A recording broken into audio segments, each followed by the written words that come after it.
Ladies and gentlemen, residents, tenants, staff, honored guests, and Minister of Long-Term Care, Minister Cho, welcome to the groundbreaking ceremony of Pleasant Manor's new 160-bed long-term care home.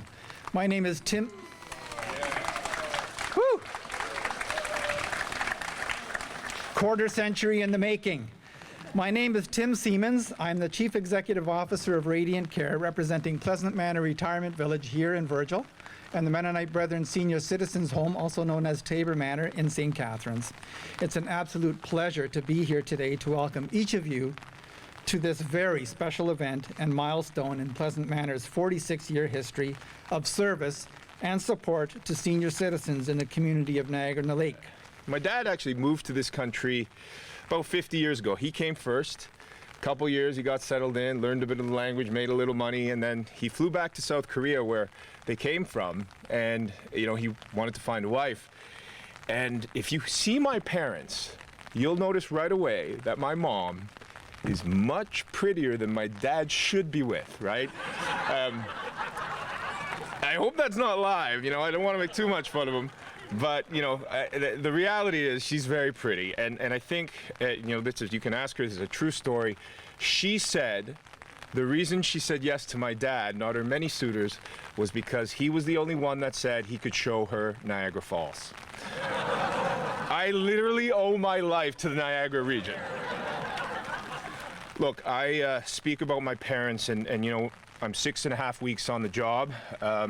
Certainly, in that time, one of the first calls I made was to my parents from the ministry, and my mom was first to pick up the phone, and she said, I'm proud of you, you're going to do great things, and then handed the phone over to my dad, who just said, you work for me now.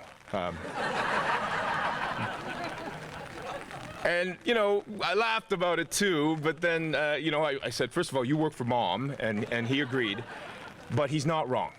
That's how I approach this role. It is a deep honor, but I feel that we work for our seniors.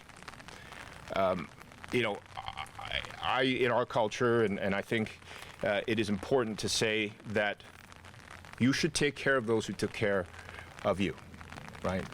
I believe that is the guiding principle we're bringing into the Ministry of Long-Term Care, and so I'm excited.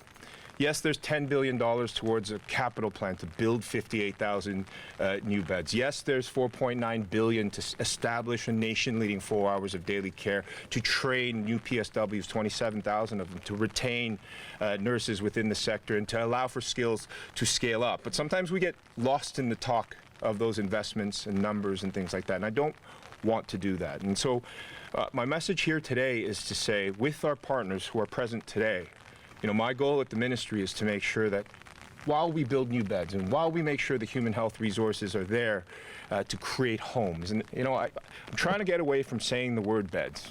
I'm trying to get to say the word homes, because that's what they should be. Homes for our amazing seniors.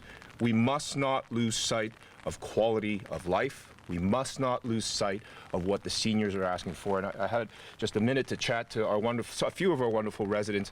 You will be the ones I take the most direction from as we move forward on this very ambitious plan.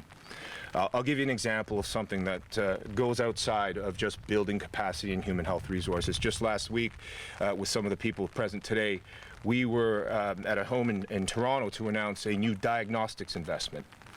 Now imagine if one of our wonderful residents has a fall or is not feeling well. What if you could avoid a trip to the hospital? Wouldn't that be better? I think we could all agree a trip to the ER is never fun.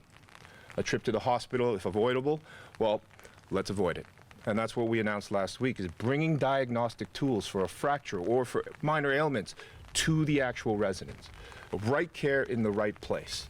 And we announced that $10 million investment last week to say, this is the direction we're going to head in. Adian Pollard and I, at the ministry with the deputy, we talk all the time about integrated care, about campuses of care.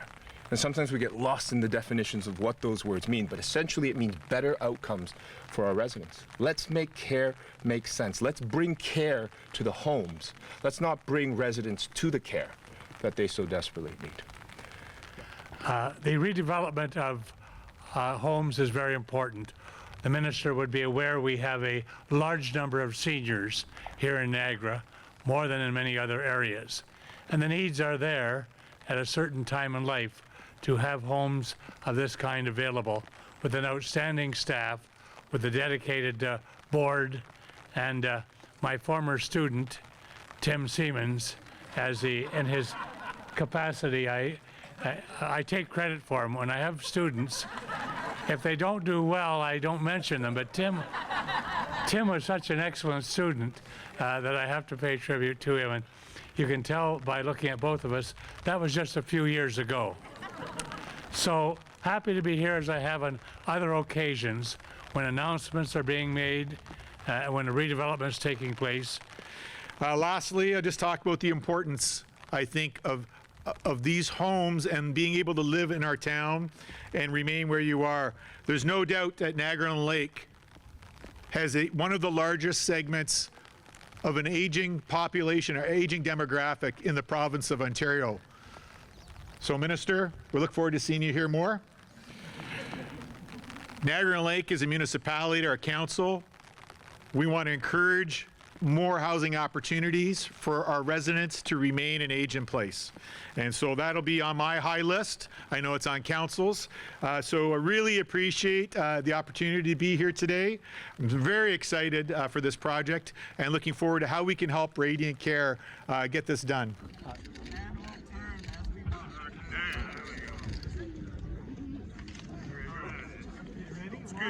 Ready, 1, 2, 3. Good Niagara.